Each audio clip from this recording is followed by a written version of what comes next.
अस्सलाम वालेकुम दोस्तों, अज रमज़ान मेमण सां आयुसि ठटे जे म्यूज़ियम ते। मां चयुमि त अॼु सभिनी दोस्तनि खे पंहिंजो म्यूज़ियम बि ठटे जो ॾेखारियां। हीअ आहे असीं ठटे जे म्यूज़ियम जो ॿाहिरियों सीन, जितां असां एंटर थियासीं। मां चयुमि हाणे तव्हांखे बि ॿाहिरियां सॼा दीदार करायां। हीअ ठटे जी दीवार आहे, हीअ परियों हुनजो गेट आहे जितां असां इन थियासीं। ऐं हीअ ठटे जो जेको आहे अजायब घर आहे, म्यूज़ियम आहे जंहिंखे चइजे। हीअ साम्हूं राशिदी लाइब्रेरी थी ठहे पई ऐं हीअ ॿियो कंस्ट्रक्शन्स ठहनि थी पियूं अञा। हिन जो थी सघे थो तमामु घणो डेवलप बाद में कयो वञे। ऐं हीअ असांजो दोस्त रमज़ान मेमण साहब बीठो आहे, जंहिंजी महिरबानी सां असां अॼु ठटे जे म्यूज़ियम जो दीदार कयो आहे। हीअ आहे संभालींदड़ हितां जो। ऐं अचो त ठटे जो ॾिसूं त हीअ आर्ट जेको आहे सो केॾो न लाजवाब थियल आहे। ईअं थो लॻे ॼण हिकिड़ो कोई सचो माण्हू आहे। हीअ ॾिसो हुनजे घर जूं शयूं ईअं थियूं लॻनि ॼण ओरिजिनल शयूं पियूं आहिनि। ऐं हीअ कहिड़े हिसाब सां तव्हां चवंदव त हीअ माण्हू जेको आहे सो कोई हथ जो ठहियलु मिटी जो ठहियलु माण्हू आहे। पर तव्हां हर पासे खां ॾिसंदव त हीअ तव्हांखे ओरिजिनल माण्हू लॻंदो ऐं बिल्कुलु माण्हू ओरिजिनल लॻंदो। ईअं ॼण त कोई माण्हू वेठो आहे कोई कम ते। कमाल जो आर्ट आहे। सलामाना आर्टिस्ट खे जंहिं इहो कमु कयो आहे। साईं अस्सलाम वालेकुम। हा साईं, रमज़ान साहब खे गुज़ारिश आहे त कुझु लफ़्ज़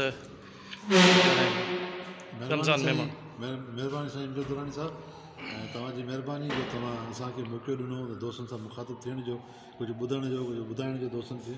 ऐं असां हिन वक़्तु मौजूदु आहियूं ठटे जे ठटो। ऐं आउं चवंदो आहियां जेकॾहिं सिंध जी तारीख़ मां असां ठटे जो ज़िक्र कढी छॾींदासीं त पोइ सिंध जी तारीख़ कुझु न पुॼंदी। तंहिं करे सिंध जी तारीख़ जो महवर, सिंध जी तारीख़ जो मर्कज़ जेको आहे उहो ठटो आहे, मकड़ी आहे। असांजे ठटे जे में जेको मकड़ी रोड वञे थो हिते बीठा आहियूं। हिन वक़्तु हुते ठटे जी म्यूज़ियम में बीठा आहियूं। हीअ म्यूज़ियम असांजे सिंध सकाफ़त खाते तरफ़ां तयारु कयो वियो आहे। हिन में पीर उस्तादुद्दीन शाह राशिदी जी लाइब्रेरी बि आहे। कल्चर कम्पलेक्स जो कमु जेको आहे सो अञा ताईं हले पियो, पर अञा ताईं मुकमल न थी सघियो आहे। हीअ जेको तव्हां आर्ट ॾिसो पिया, इहो हुन म्यूज़ियम जो हिसो आहे। हिन में ठटे जी जेका तारीख़ आहे हुनखे शहर गॾु कयो वियो आहे। ऐं काफ़ी शयूं जेके तारीख़ी तौर ते हिते जंहिंमें असांजी तारीख़ उजागर थिए, जंहिंमां ख़बर पवे त ठटे जी तारीख़ छा हुई। बल्कि आउं त चवंदुसि त हीअ त सिंध जी तारीख़ मां हिन मां तव्हांजी ख़बर पवंदी सिंध जी तारीख़ छा आहे। उनमें बहितरी अञा बि हिन में वधीक शयूं बहितर करण जी ज़रूरत आहे। मुंहिंजे कल्चर डिपार्टमेंट वारा लॻा पिया आहिनि कोशिशि में, पर कम जी जेका रफ़्तार आहे उहा स्लो आहे। जेका कमु जल्दी थियणु खपे, जल्दी कमु थिए, मुकमल थियणु खपे, त जंहिंसां हीअ जेको म्यूज़ियम तयारु थी वञे। म्यूज़ियम तयारु थियण खां पोइ ठटे में तमामु वॾे तादाद में सियाह अचे थो, ॿाहिरि जो माण्हू अचे थो, जेको जेकॾहिं ॾिसे त ठटे जी हिन तारीख़ ॾिसण लाइ हुन म्यूज़ियम खे ॾिसे त ख़बर पवे त हुनखे। ऐं ख़ासि तौर ते असांजे नौजवान नसुल खे, जेको अॼुकल्ह जेको आहे तारीख़ खां, इल्मु खां, अदब खां वांझियलु माण्हू आहे, उनखे ख़बर पवंदी त हीअ तारीख़ छा आहे, ठटो छा हो। तंहिं करे असां हिन तवसत सां मुतालबो कंदासीं कल्चर डिपार्टमेंट खां खां जल्द हिन शइ खे मुकमल कयो वञे। छो त अञा घणनि माण्हुनि खे ख़बर ई न आहे त ठटे में म्यूज़ियम बि आहे। जीअं तव्हां बि थोरो लाल थी विया, हालांकि तव्हांजो इल्मु अदब सां तालुक आहे, वास्तो आहे, पर पोइ बि तव्हां लाल मां त ठटे में म्यूज़ियम आहे छा। घणनि माण्हुनि खे ख़बर न आहे त इहा छा आहे। तंहिं करे जेकॾहिं शयूं ठहंदियूं, बहितर थींदियूं, त उन में कल्चर डिपार्टमेंट जी इज़त आहे, हुकूमत जी इज़त आहे। ऐं असीं सम्झंदा त असांजी जेका सिंध जी तारीख़ आहे, सिंध जो जेको अदब आहे, सिंध जो जेको इल्मु आहे, उहो प्रोमोट थींदो। हिन वक़्तु साईं असां सां गॾु मौजूदु आहे असां मजीद जमारी साहब। मजीद जमारी जो वास्तो सिंधी अदबी संगत सां बि आहे ऐं पाण कल्चर डिपार्टमेंट जा हिते मुलाज़िम बि आहिनि। हिते पीर उस्तादुद्दीन शाह राशिदी लाइब्रेरी जेका आहे उनखे संभालीनि था। मुंहिंजे ख़्याल में त कुझु हिन हवाले सां साणस ॻाल्हियूं थी वञे त बहितर आहे। साईं साईं वॾी महिरबानी साईं रमज़ान जी। हीअ जेको म्यूज़ियम तव्हां अॼु विज़िट पिया करियो, हीअ हिकिड़े साल मूं वटि हो, 4 जनवरी म्यूज़ियम जी मूं वटि।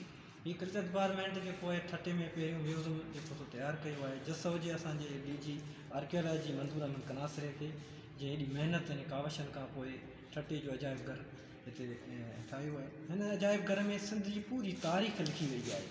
साईं चए थो त ठटो तारीख़ आहे, ऐं मञा थो ठटो तारीख़ आहे, पर ठटो दुनिया जी तारीख़ आहे। ठटो न हुजे त पाकिस्तान न हुजे, ठटो न हुजे दुनिया न हुजे। हीअ उहो ई शहर आहे जिते 400 खां वधीक मदरसा हलंदा हुआ। ही वफ़ाक़ी गादीअ शहर रहियो आहे तो मकरी क़ब्रिस्तान ते ॾिसूं था त हज़ारे लखनि जी तइदाद में क़ब्रिस्तान आहिनि। तमामु वॾा हुक्मरान जेके पिया आहिनि जे ठटे खां शुरूआति कयूं आहिनि। उनमें आहे मिर्ज़ा बाक़ी आहे, मिर्ज़ा ईसा ख़ान आहे, ऐं तमामु इलाही आहिनि।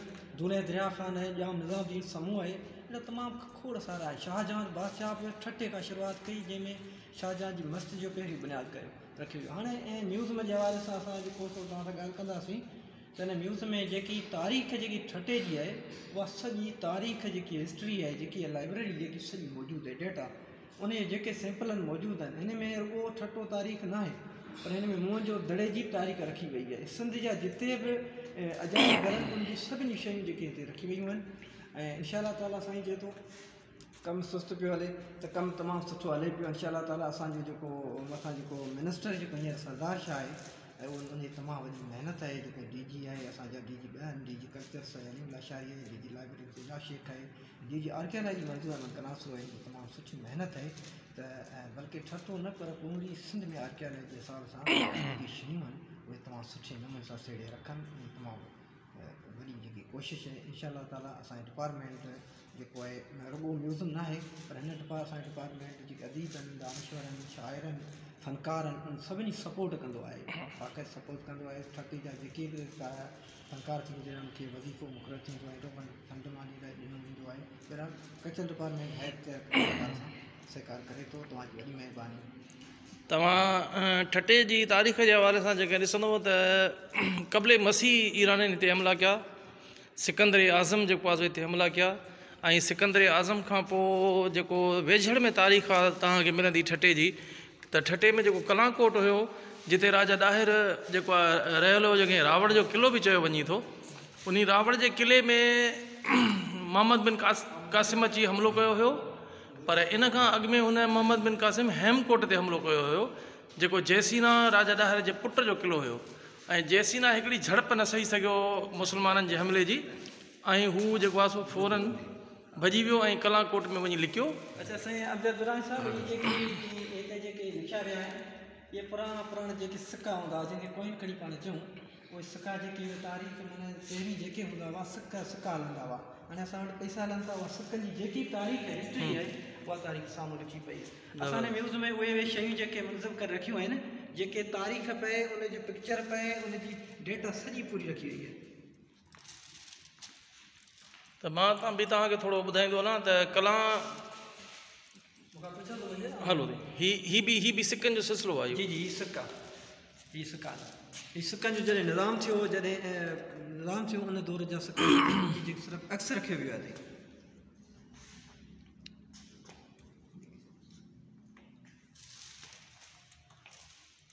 ऐं ही पंहिंजो दस्तावेज़नि या ये लॻाया वेंदा हुआ, जेके वॾनि महिलातुनि में लॻाया वेंदा हुआ, उहे अक्सर रखिया विया आहिनि। ही कैलीग्राफी तव्हां ॾिसो हुनजे दौर जी तमामु ज़बरदस्त फ़न सां तालुक़ थी रखे कैलीग्राफी। ही उन दौर जा ही हथ दौर सां ठाही ऐं लिखी वई ही कैलीग्राफी। ही ॾिसो कहिड़ो नाज़ुक कमु आहे, आम माण्हू जो कमु न आहे। कैलीग्राफी उन दौर जी, उन जा अक्स ई रखिया विया आहिनि।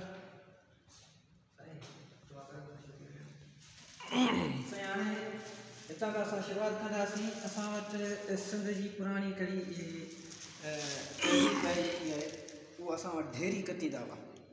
ख़ासि तौर ते मालदार माण्हू जेके हूंदा हुआ उन जा मिक्स कटे करे उन मां ढेरी कतींदा हुआ, उन मां रसो ठाहींदा हुआ। उहो असां जेको सो ही मुजस्मो हुनजो रखियो वियो आहे ऐं हिनखे इनशा ताला शयुनि खे हथ में ॾींदासीं त जेको सो ढेरी कती। ही उहो माण्हू आहे सिंध जो जेको अॼु ॾींहं ताईं उहा ढेरीअ खे बरक़रार रखियो अचे, यानी ढेरी कतनि सुठ कतनि जंहिंमां असां शालूं ठाहींदा हुआसीं उन ढेरीअ कते, पोइ उन मां फ्रासियूं ठाहींदा हुआ ऐं उन मां जेको आहे सो रसा ठाहींदा हुआ। मुख़्तलिफ़ जेको ढेरी कती हीअ साईं आहे मोची। ये सिंध में अॼु मौजूदु आहे मोची असां वटि।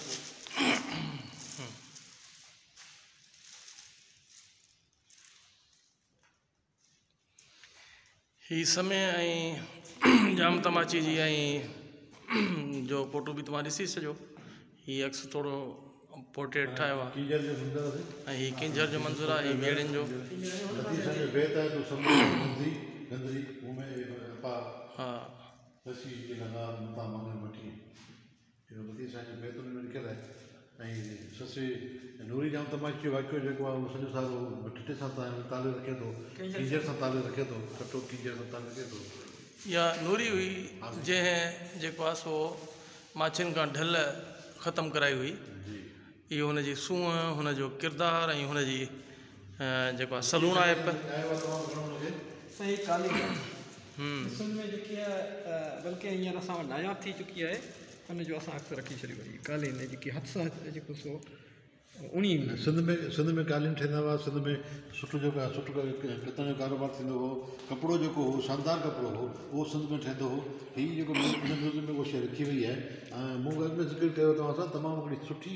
महिनत कयल आहे ईअं न त आर्कियोलॉजी जे डिपार्टमेंट वारनि जी ऐं कल्चर डिपार्टमेंट वारनि ॾाढी ज़बरदस्त महिनत कई आहे अॻु में हिन खां अॻु में जेको सेक्रेटरी हूंदो हो लगारी साहिबु उहो ख़ुदि हिकिड़ो अदीब हो राइटर हो उनजी वॾी दिलचस्पी हूंदी हुई हिन शयुनि सां हुन बार बार ठटे विज़िट कई ऐं असांखे हाणे वरी बि अञा बि कभी उमेदु आहे त हीउ जल्द खां जल्द मुकमल थींदो न फ़क़ति मुकमल थींदो पर हीउ ॿ कलाक खोलियो वेंदो त जीअं आम माण्हू हुन मां फ़ाइदो वठी सघे आम माण्हू खे ख़बर पइजी सघे ठटे जी तारीख़ जी मज़ीद ॻाल्हि कई त सद जी तारीख़ जी उनखे ख़बर पइजी सघे ऐं अॻियां बि तव्हां वटि कल्चर कम्पलेक्स आहे जेकॾहिं कल्चर कम्पलेक्स ठही वियो लाइब्रेरी स्टार्ट थी वई हीउ म्यूज़ियम स्टार्ट थी वियो त हिकिड़ो बहितरीनु स्पॉट हूंदो घुमण जी हिकिड़ी बहितरीनु जॻह आहे उहा तव्हांखे ठटे मिली वेंदी ऐं ख़ासि तौर ते सियाण जे लाइ ऐं जेको माण्हू तहक़ीक़ थो करे जेको माण्हू तारीख़ जे हवाले सां तारीख़ जो शागिर्दु आहे जेको तहक़ीक़ जो शागिर्दु आहे उनखे वॾो फ़ाइदो पइजे जेको असां वटि मकली तारीख़ी क़ब्रस्तान घुमणु अचे थो पहिरीं मकली इंटर थिए थो त मकली तारीख़ क़ब्रस्तान ॾिसे थो हुनखे तारीख़ नथी मिले ठीकु आहे असांजे डिपार्टमेंट जेको आहे कयल आहे जीअं हीउ म्यूज़ियम कयो आहे हिते उन लाइ कयो आहे त हुनजी जीअं हू इंटर थी उहा क़ब्रस्तान ॾिसी अचनि था अचण खां पोइ जेको सो हुनजी तारीख़ सॼी हिते मिली वई डेटा सॼी हिते लिखियल आहे हिन में कल्चर डिपार्टमेंट सां वास्तो रखंदड़ तव्हांखे ख़बर आहे त डॉक्टर मोहम्मद अली मांझी साहिबु वॾी कावशूं आहिनि अॼु ॾींहं ताईं को हुनजी महिनत हिन में असांखे कहिड़ी तौरु आहे त उनजी तमामु वॾी महिनत आहे ऐं मोहम्मद अली मांझी साहिब खे मूं फ़ोन बि कयो आहे चई इनशाला ज़रूरु मुलाक़ात थींदी अलाह कंदो ऐं मां जेको हाणे ताज़ो किताबु लिखियो आहे उन किताब ते बि साईं खे चयुमि त कमेंट्स लिखाइणा आहिनि हिते दुरानी साहिबु इहो साईं मांझी साहिबु तव्हां ॿुधाईंदो काशी जो कमु जेको असां वटि अॻे जेको चिटसाली ते कमु कयो वेंदो हो हथ सां जेको कयो वेंदो हो सिरूं जेको पचाए वेंदियूं हुयूं हुन ते रंग चिटसाली कई वेंदी हुई कलोड़नि जो नायाब दौर हुयो हीउ तमामु पुराणो त हीउ कलोड़ न हीउ पर हीउ आउं सम्झां थो त हीउ क़बले मसीह दौर खां अॻु जो सिंधी रवायत आहे सिंधी जेकी सुञाण शइ ज़बरदस्त छो त अजरक में जेके कलर इस्तेमालु थिया आहिनि अजरक चइबो ई नीरे कलर वारे खे आहे त तव्हां ॾिसो हिननि में सुरनि में नीरो कलर घणो इस्तेमालु थियल आहे अजरक जी माना आहे नीरे कलर वारी चादर हाणे तव्हां ॾिसो त हिन में नीरो कलर आहे ज़ाहिरी ॻाल्हि आहे त इहो शायदि जेको आहे क़बले मसीह जूं शयूं आहिनि वाक़ई अॼु बि असां वटि उहे शयूं मौजूदु आहिनि हाणे तव्हां हींअर जेके त मकली जे क़ब्रस्तान ते वेंदा त तव्हांखे सॼी चिटसाली जे ॾिसण में हीउ ॾिसो तव्हां माण्हुनि जो जेको पथर जे शयुनि ते काशीगिरी जो कमु कयो आहे कमाल जो कमु हीउ तमामु पुराणो कमु थियल आहे हाणे हिन में अॼु बि असां वटि महफ़ूज़ आहे हींअर ताज़ो जेको सो ॾाॾूरीअ ते जेको आहे सो अलादीन बरक़त जेको सो पंहिंजी पथर में चिटसाली ऐं जेको साॻियो कमु बरक़रार रखियो अचे अॼु बि असां वटि महफ़ूज़ आहे पर हीअ तारीख़ पुराणी हीअ क़बले मसीह दौर खां अॻु जी तारीख़ूं आहिनि इहे अॼु ॾींहं ताईं बि असां वटि महफ़ूज़ आहिनि सिंध धरती महफ़ूज़ करे वठनि शयुनि खे भई हिन पासे साईं जेको आहे हिते हिकिड़ो मैप क़िस्म जो जंहिंमें तव्हांखे किंजर लेक जी जीअं मज़ीद ॻाल्हि कई त जेकॾहिं को माण्हू अचे थो किंजर घुमी थो अचे त उनखे हिते किंजर जी तारीख़ मिली वेंदी सॼी तारीख़ मिली वेंदी त उन सां गॾु इहे हाली जी जेका आहे ढंढ उनजो आहे जेका शाहजहान मस्जिद आहे शाहजहान मस्जिद जे बारे में